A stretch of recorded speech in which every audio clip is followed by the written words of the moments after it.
Muy buenos días, Juan. Sergio Centenaro te saluda. Ronnie Fuchs también, aquí en Radio Lateral. ¿Cómo te va, Sergio? Hola, Romy. Gracias, Acá estoy dispuesto a lo que sea. gracias, Juan. Sobre todo nosotros dispuestos a escucharte y a intentar entender lo que está pasando en el contexto internacional.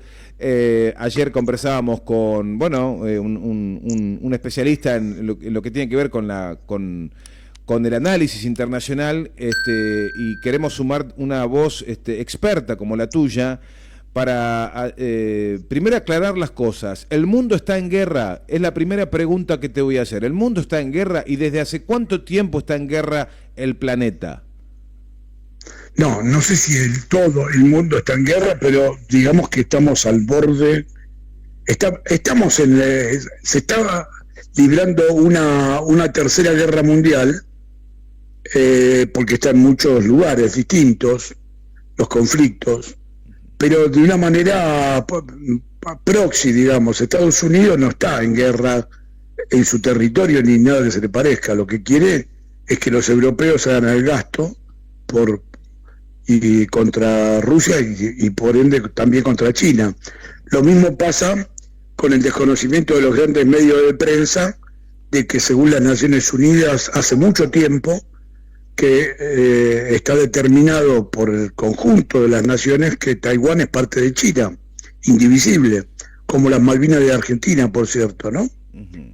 Y también hay otros conflictos, qué sé yo, en África hay conflictos de independencia de todo lo que es el Sahel, o sea, la parte que está por debajo del Sáhara y antes de la parte más vegetal, más verde de África, esa que es intermedio, donde está Níger, Burkina Faso, Malí, que se están librando recién se están librando de Francia, ¿no? Uh-huh. Que es la potencia colonial y neocolonial que siguió siendo dominante luego de la declaración formal de la independencia.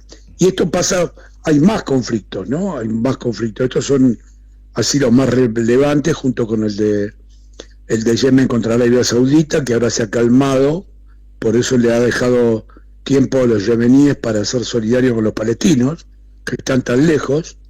O sea, Yemen es el país más pobre del mundo árabe, pero son unos guerreros, grandes guerreros, los yemeníes, y se han atrevido a atacar a Israel desde lejos, con algún cohete seguramente provisto por Irán, que es el país que los apaña, por así decirlo, aunque no les puede ayudar mucho porque no es contiguo, no tiene fronteras con Yemen y está un poco lejos, pero hace lo posible por sostenerlo, porque hay un internacionalismo musulmán por parte de Irán, ¿no?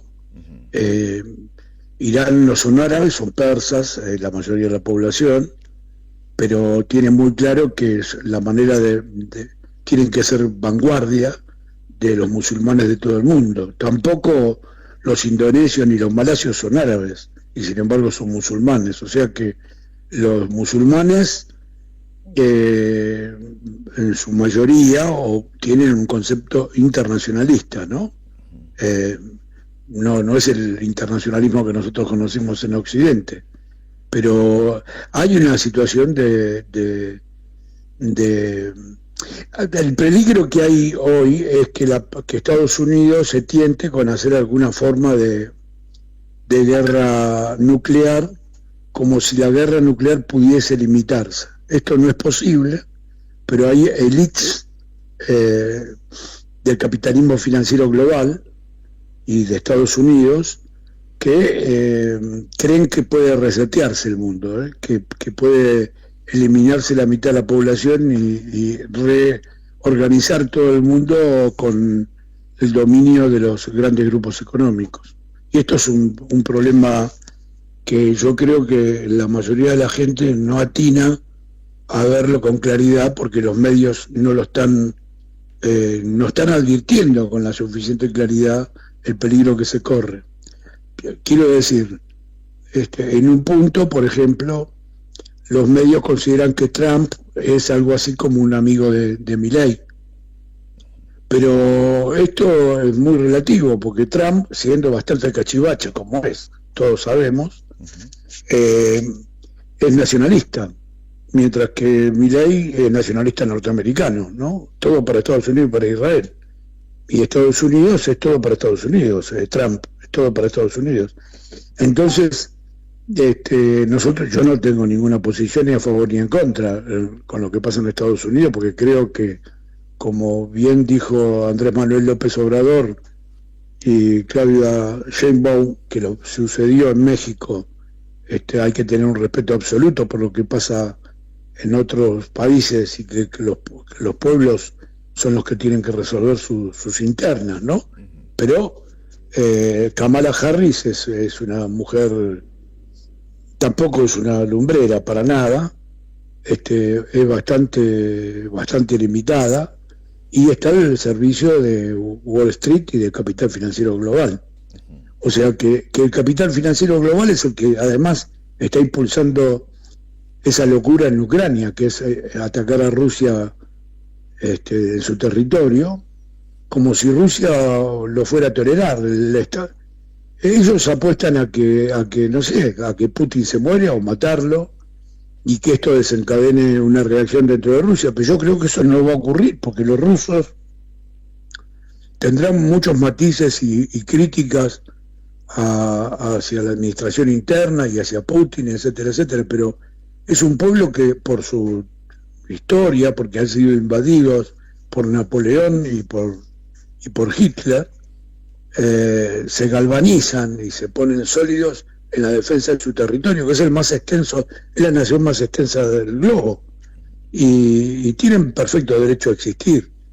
Occidente le está negando el derecho a existir a Rusia hace mucho tiempo, rodeándola por todos lados por la OTAN, que no es ninguna organización defensiva, es una organización ofensiva contra Rusia y en última instancia contra China. Y esto es un polvorín. Lo que está pasando en el mundo es que el eje, el peso comercial y económico se está desplazando desde Occidente hacia Oriente. Eso está claro. China, por tener una mejor gestión, por tener una economía centralizada, por tener un pueblo más disciplinado, por la razón o la fuerza, no quiero entrar en eso, ¿no? Seguramente hay elementos culturales, la herencia de Confucio, etcétera, etcétera. China no es un país democrático a la usanza occidental, desde ya. Supongo que si te agarran fumando un porro podés comerte años de cárcel, ¿viste? Y si lo estás vendiendo, medio kilo de porro, creo que te pueden matar. O sea que no es nada que nosotros podamos decir que en nuestros criterios hay libertad. Sin embargo, el Partido Comunista de China es un partido de excelencia, una meritocracia, como querría, tanto que habla Macri y la derecha de la meritocracia. Bueno, en China hay una meritocracia total. El partido tiene, no sé si tiene, pero es mucho menos, es como 1 de cada 15 es del partido. Y ahí tiene que esforzarse mucho para ser parte del partido, y para ascender en el partido tiene que hacer de todo. Por ejemplo, Xi Jinping fue gobernador de 4 provincias distintas, pobres y ricas, antes de llegar a la cima del poder ejecutivo. Entonces, yo no sé, cuando hablamos de democracia, tendríamos que tener cuidado, porque democracia, ¿qué quiere decir? Gobierno del pueblo. ¿Y dónde gobierna más el pueblo? ¿En China o en Estados Unidos, donde el que saca menos votos puede llegar a ganar las elecciones igual, porque tienen colegio electoral y no todos los votos valen igual en todos lados, donde a veces hubo sonadas denuncias de fraude, donde el sistema electoral es muy complejo y donde todos sabemos perfectamente que es imposible llegar a la presidencia de Estados Unidos si no se cuenta con el apoyo de las grandes corporaciones y si no se es personalmente millonario. Entonces, todas estas cosas tendríamos que ponerlas en crítica. Cada país tiene que buscar su manera, ¿no? Su manera. Los argentinos tenemos que encontrar una manera de tener más democracia y mejor democracia, pero me parece que no es el rumbo que estamos siguiendo en este momento precisamente, sino todo lo contrario.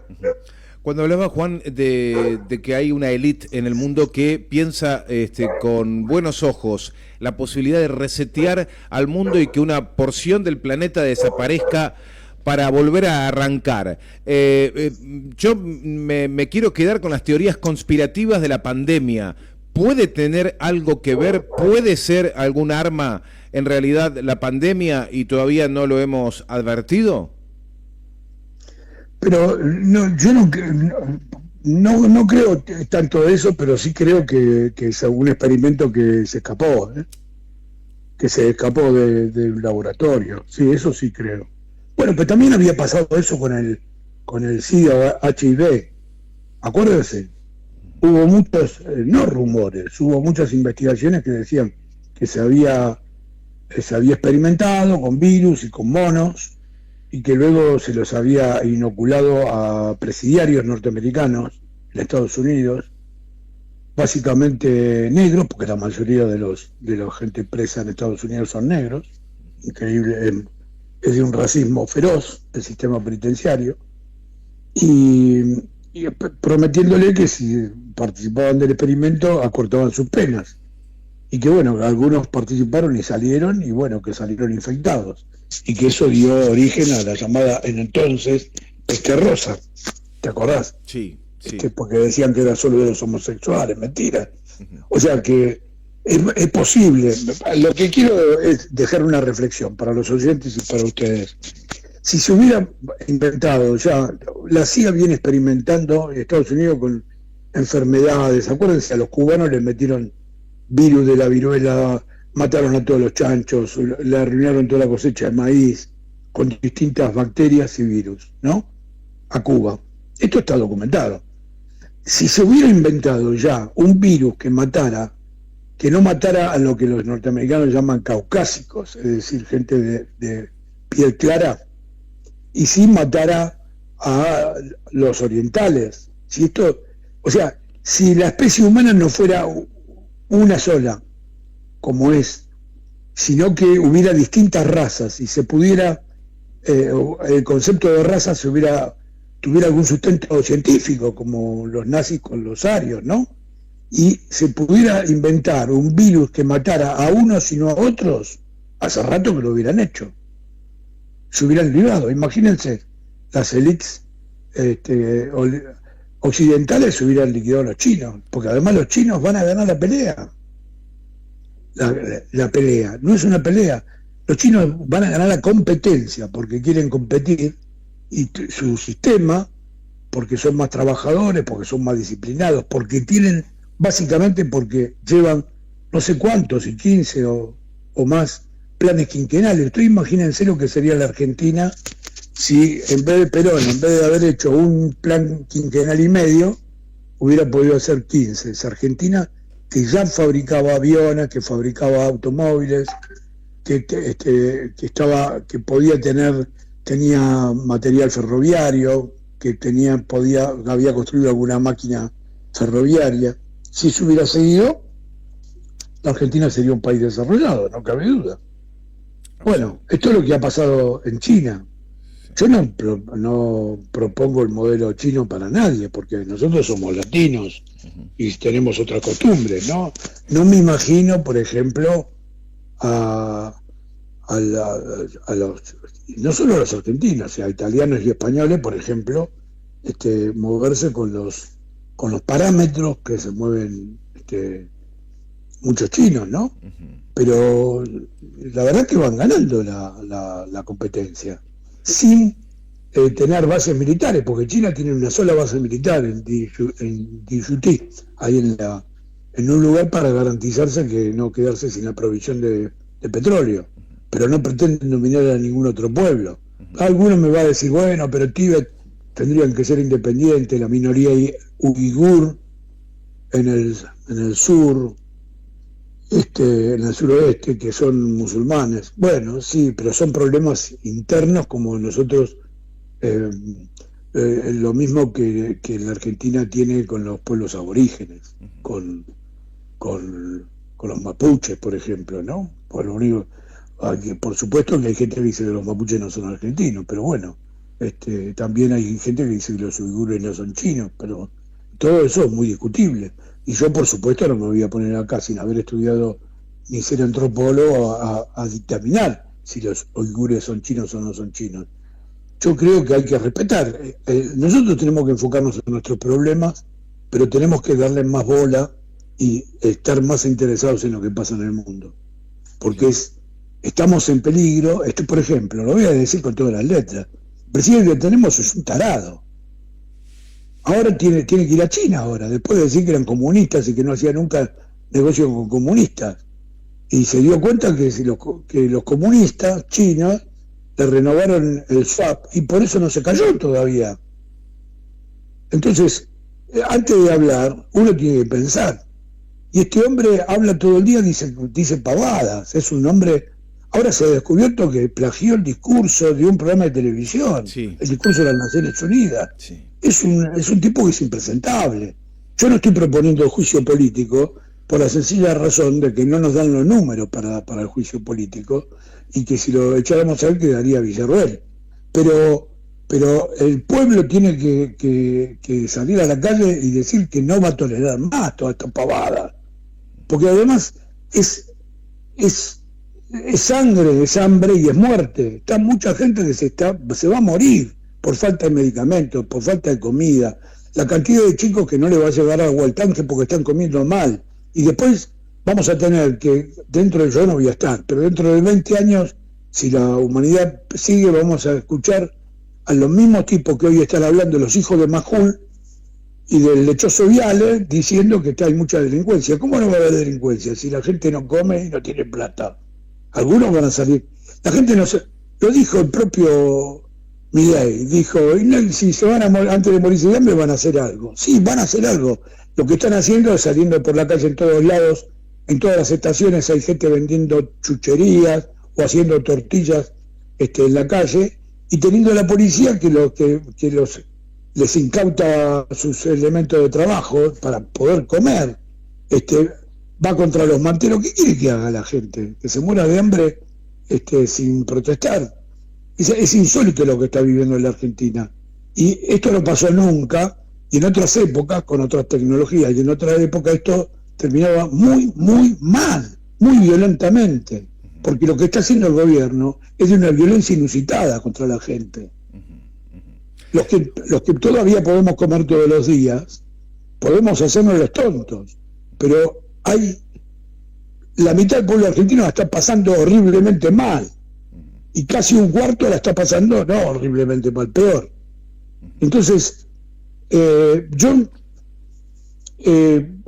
mínimo común denominador es lo que dijo alguna vez Dolina del peronismo, ¿no? Que dijo que el mínimo común denominador, a partir de ahí podemos hablar, que dijo que lo que diferenciaba a los peronistas de los antiperonistas, que los peronistas no podíamos vivir felices viendo que a nuestro alrededor la cantidad de gente que estaba mal e infeliz. Yo esto no quiero hablar de que el peronismo sea la única manera de mirar esto, pero hace falta armar un gran frente para poner el coto a esta situación. Y me parece muy bien, quiero decir, porque siempre lo pensé, que Cristina Fernández vaya a ser la presidenta del peronismo, porque ella es la cabeza del peronismo real existente, mal que le pese a muchos. Para bien o para mal, ella es la jefa del peronismo, y el peronismo, el Partido Justicialista, nunca sirvió para mucho, siempre fue un instrumento electoral, y últimamente estaba bastante vaciado y sin movimiento, pero con la tecnología que existe hoy, con las tecnologías de la comunicación, de la posibilidad, se puede ser un partido de masas, o sea, se puede discutir los temas reales dentro del partido e incluso someterlos a aprobación o desaprobación por parte de los afiliados. Y hay que hacer una afiliación masiva, y otra gente, los partidos de izquierda, y etcétera, también tienen que hacer una cosa de mayor democracia, y mostrarle a la sociedad que hay otra manera de vivir, que hay otra manera de participar. No todos, por supuesto no todo el mundo va a querer participar, porque siempre hay gente que lo que los griegos llamaban idiotas, eran los que pudiendo hacerlo no querían participar de la cosa pública. Pero me parece que es fundamental democratizar a los partidos políticos, las organizaciones, darle voz a las organizaciones sociales.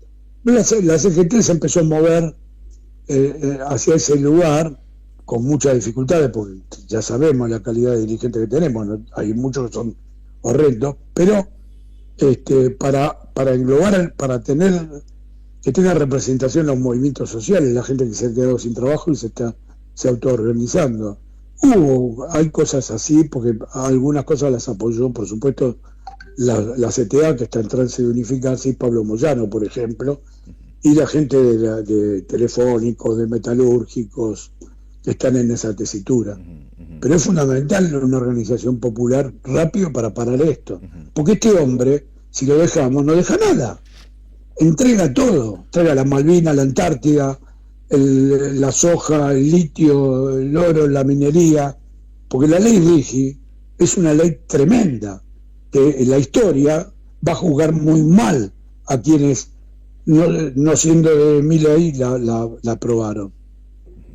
Bueno, como ves, mando largas parrafadas. No, pero es muy interesante, clave lo que nos estás marcando. Permitime aprovechar este tiempo en la medida de lo posible y llevarte de vuelta al plano internacional, que nos expliques qué es para vos Israel. Yo te puedo explicar qué es para mí, y te puedo explicar qué es para mí Israel a lo largo de mi vida. Para mí, los primeros años de vida, Israel era la Biblia, era el pueblo elegido de Dios, era todo bueno, era sentir amor por Israel, era un pueblo que se puede interpretar también espiritualmente, porque puedo no ser israelita, pero puedo pertenecer al pueblo judío porque amo a Dios, amo a Cristo. Entonces la Biblia me dice que yo soy en algún punto del pueblo, aquel pueblo israelita que Dios protegió en alguna época. Entonces, tengo muchas ideas de Israel y siento que hoy una población importantísima del mundo tiene esa misma mirada de Israel y abraza a Israel siendo un gobierno absolutamente genocida. Entonces digo, nos está quedando en el medio una información que no alcanzamos a darle a muchas generaciones que abrazan a Israel, mientras sigue asesinando y asolando a pueblos que tiene ahí cerquita. Bueno, lo que pasa es que yo soy hijo de un padre socialista español, que leía a León Uris, tenía admiración por los resistentes del gueto de Varsovia, leía Milá 18, Éxodo, y yo me sentí muy comprometido con la cultura judía, hasta el punto de que dediqué un cuarto de siglo de mi vida a la investigación de los atentados contra la Embajada de Israel Islámica. O sea que nada, y además soy de la generación de los desaparecidos, de la militancia de los años 70, en la cual la representación de compañeros de origen judío era altísima. Lo mismo que sucede en el gremio de periodistas, por su parte. Y yo me metí, por ejemplo, en la investigación de los atentados pensando que por un lado estaban los árabes terroristas y por otro lado los judíos, pero no es así. No es así. El tema está que el sionismo, más allá del origen, a ver, si yo hubiera nacido con 20 años antes y en Europa y sufrido a los nazis, muy probablemente hubiera sido sionista. Hay que entender el origen. El sionismo era anterior a todo eso, ¿no? Pero es lógico que las víctimas de la Shoah, del Holocausto, simpatizaran con la idea de hacer un Estado judío. Era lógico, y porque además el refrán de entonces era un pueblo sin Estado en un país sin gente. O sea, se ignoraba, se pasaba por alto que estaba poblado. Palestina estaba poblada. Y, por lo tanto, las ínfulas socialistas que tuvo al principio el sionismo, algunos sectores del sionismo, y gente también del Partido Comunista, que intentó hacer un Partido Comunista mezcla de judíos y árabes, ¿no? Y palestinos, todo eso fracasó. Entonces terminó siendo un enclave colonial, donde vos entrás a un país y matás o expulsás mejor a la población local y haces un Estado como si eso no existiera. Por supuesto que hubo una parte de palestinos que se quedaron dentro de Israel, pero son ciudadanos de segunda clase, esta es la verdad.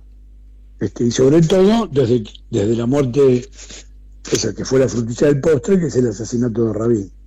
A partir del asesinato de Rabin, todos los gobiernos de Israel han sido de extrema derecha. Y entonces, bueno, esto ya venía de antes. Begin había sido terrorista, había sido uno de los que había tirado abajo el hotel King David en Jerusalén. Shamir había sido terrorista.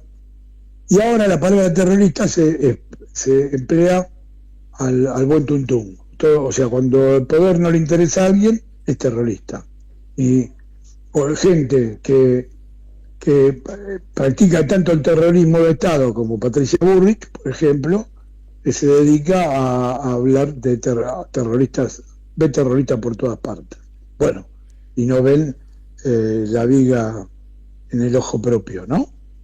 Entonces, el tema está que el Estado de Israel, en la medida que hizo inviable con los colonos estos venidos de Brooklyn, locos, racistas, dementes, anticristianos, que están poblando todo el tiempo Cisjordania, ha hecho inviable, porque además se quedaron con la fuente de agua, los dos estados, como había determinado las Naciones Unidas, en el año 48, y luego, nuevamente, después de la guerra, en el año 67, diciendo que Palestina tenía que tener un estado con la parte oriental de Jerusalén como capital. Bueno, todo esto Israel no lo va a permitir nunca, por las buenas, lo cual hace que el Estado de Israel como es inviable, porque en algún momento o sea, el Estado de Israel no tiene otra, con esta política, con la de Netanyahu, toda la ultraderecha, no tiene otra que seguir atacando a todos sus vecinos, que no se le dobleguen, por supuesto. Jordania no quiere pelear, Egipto tampoco, pero sus líderes incluso han dicho estos días que lo de Israel es insostenible, porque es genocida, no con ellos, pero sí con los otros países, Juan, con el Líbano y con Gaza. Entonces, el Estado de Israel sí es inviable. Lo voy a hacer con una metáfora futbolera. ¿Quién hubiera dicho hace 20 años que Riestra podría ganarle a River o a San Lorenzo, que era un equipo desconocido, Riestra? Y sin embargo apareció un grupo económico no muy respetable, no muy claro todo, y armaron un equipo y le gana a otros. Entonces Boca puede jugar con sacachispas y jugar 200 partidos y ganar los 200, pero si sigue jugando en algún momento, la sacachispa lo va a agarrar distraído y lo va a embocar. Esto pasa. Y entonces Israel la paz es fundamental para que pueda existir lo mejor del Estado de Israel. Yo creo que el Estado de Israel, como es, no puede seguir existiendo. Tiene que transformarse. Ahora, no deseo la muerte de nadie y mucho menos la destrucción de los avances tecnológicos y científicos de Israel. Yo creo que en Israel hay gente muy, muy capaz y muy simpática, como sucede también en la cultura, en toda la cultura judía, la Mittel Europa y también la sefardí y la mizrahi, ¿no? De los orientales que se quedaron siempre, porque siempre hubo una minoría judía en Palestina que no se había ido, a pesar de todo. Y entonces tiene que ser un Estado democrático, hay que reconocerle a quienes fueron expulsados manu militares de Israel derechos y ciudadanía. Y esto, las élites askenazís y de Israel y ultraderechistas nunca lo van a reconocer. Entonces eso es la guerra permanente.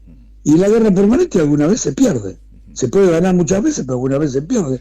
Entonces, la posición de Israel es delirante. Y Netanyahu, aprovechando que hay elecciones en Estados Unidos, y que los dos rivales son pro-sionistas, tanto Kamala Harris y los demócratas como Milley, está haciendo lo que está haciendo porque quiere Trump. desencadenar una guerra regional. Kamala Harris como Trump. Además, él tendría que ir preso, porque ha cometido muchos delitos comunes. Y sabe que si él dejara de pelear, es como dejar de andar en bicicleta y queda separado, cae, va en cana. Esto es lo que está pasando. Él está salvando su culo, matando gente a diestra y siniestra. ¿Y por qué para Estados Unidos es tan importante Israel?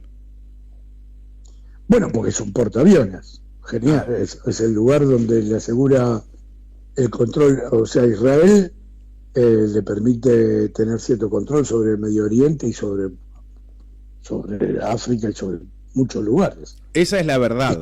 Esa es la verdad. Además, porque Israel además tiene mucha influencia dentro de la política interna de Estados Unidos. AIPAC es una cosa muy fuerte, pero además porque la élite de Estados Unidos reconoce que Israel le está peleando para ellos. Son aliados indestructibles con no fue así en el origen. En el origen Israel, el primer país que lo reconoció fue Rusia, la Unión Soviética, mejor dicho. Y en Latinoamérica fue Argentina. No fue así en su origen, pero bueno, rápidamente pasó a ser la alianza con Estados Unidos, ¿no? Claro. Juan, la última agradeciéndote todo este tiempo. Me preocupa lo dicho en la ONU por Javier Milei, que dijo que Argentina abandona la posición neutral histórica que tuvo siempre y ahora se declara a favor de la libertad. Ergo, a favor de Estados Unidos, Israel, etcétera, etcétera. ¿En qué lugar nos pone a los argentinos y la seguridad interna de nuestro país? No, nos meten cada bolonqui que no tenemos nada que ver nosotros, evidentemente. Que además, como él bien dice, la posición tradicional de la Argentina. Las relaciones exteriores son materia del Congreso. No puede el presidente hacer lo que se le canta. Y acá el problema está que el Congreso no está reaccionando como debe. Porque son cosas del Congreso. Yo no he visto ningún gobernante que le toque tanto el culo a los legisladores como Milei. Los ha tratado de todo, de ratas inmundas. Y los gobernadores, los legisladores, muchos de ellos se hacen los dolobos con respecto a esto, ¿no? Se hacen como si no lo hubiera insultado. O sea, son de una indignidad muchos legisladores. Bueno, en diputados, por ejemplo, el bloque el bloque peronista se ha portado bastante bien, digamos. Luego de alguna deserción al principio, Germán Montenegro se llama, ¿cómo se llama? Germán, el jefe, ahora se me patinó. Germán Martínez. Germán Martínez tiene un muy buen trabajo y lo ha mantenido bien, votan como corresponde. Pero el Congreso no está dando en general no está dando la talla. Así es. Porque se dejan insultar y además porque las relaciones internacionales son como el endeudamiento. La capacidad de endeudarse es un problema que el Congreso tiene que pararla, porque es su derecho, no el del Poder Ejecutivo. Juan, te envío un fuerte abrazo, quiero agradecerte enormemente. Bueno, yo me encontraré contigo de manera asidua en pájarorojo.com.ar. Te quiero mandar un gran abrazo. Bueno, muchas gracias. Será hasta pronto. Muchas gracias. Saludos para toda la audiencia. Gracias. Chau, chau. Juan Salinas es el director del portal pájarorojo.com.ar. Allí van a encontrar todo tipo de análisis de coyuntura geopolítica, también nacional, o con inserción de la mezcla de lo que sucede en la realidad argentina con los pasos que está dando Cancillería en el marco internacional. Una entrevista realmente muy, muy importante para nosotros y ojalá haya sido de provecho para todos ustedes para entender todo el contexto en el que está nuestro país.